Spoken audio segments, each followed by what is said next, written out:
While everyone is finishing their dinner, we're going to continue with our State Council retirement speakers.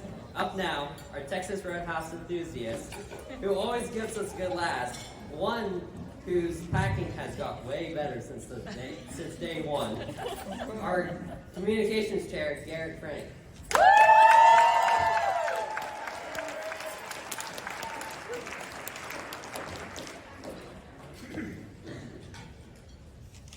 4-H.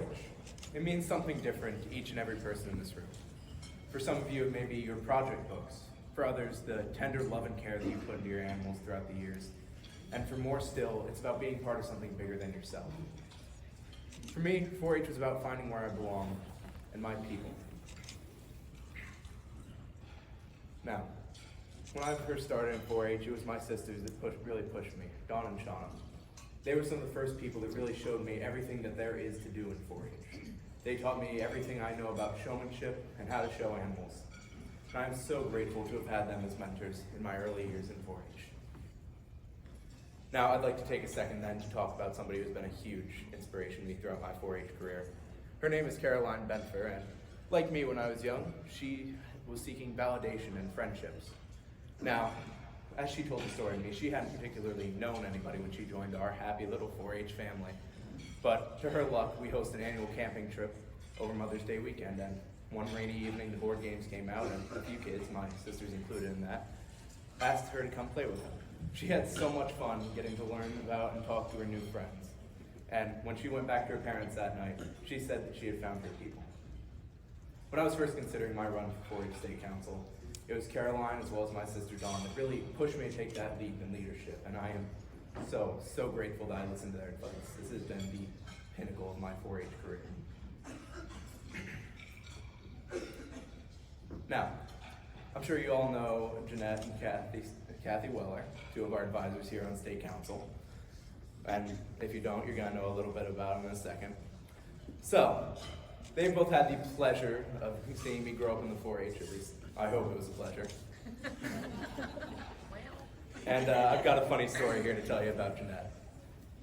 So, are you all familiar with the concept of an adjoining room in a hotel? Well, I was about 4 years old, maybe 5, attending a conference down in Hershey with my mother, and her and Jeanette had adjoining rooms. Now, at this time, I hadn't known what an adjoining room was, so as any kid would, I just assumed it may have been a closet. So, my mother had just arrived, I was with her, and Jeanette's roommate had just left for the evening. So, inevitably, there was a knock at the door in time, and there stood this lady in our closet.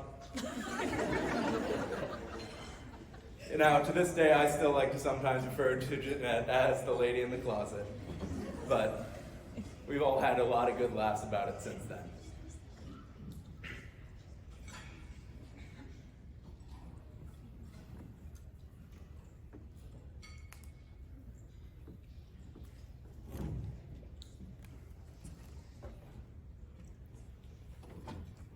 Now, I'd like to say some thanks to some people who have been very special to me over these past couple of years, or this past single year. And that would be the rest of my council team sitting right here in the front. To Kira, I'm so sorry about you having to put up with my music on our car rides. Now, as I said earlier in her introduction, not the best driver, so we would frequently carpool together. And again, so sorry. Now, to Ava, we've had our share of creative differences over this past year in planning events such as State Leadership Conference and SLC Junior, as well as so many others. But I'm so grateful to have been able to work with you and to have been able to overcome those differences.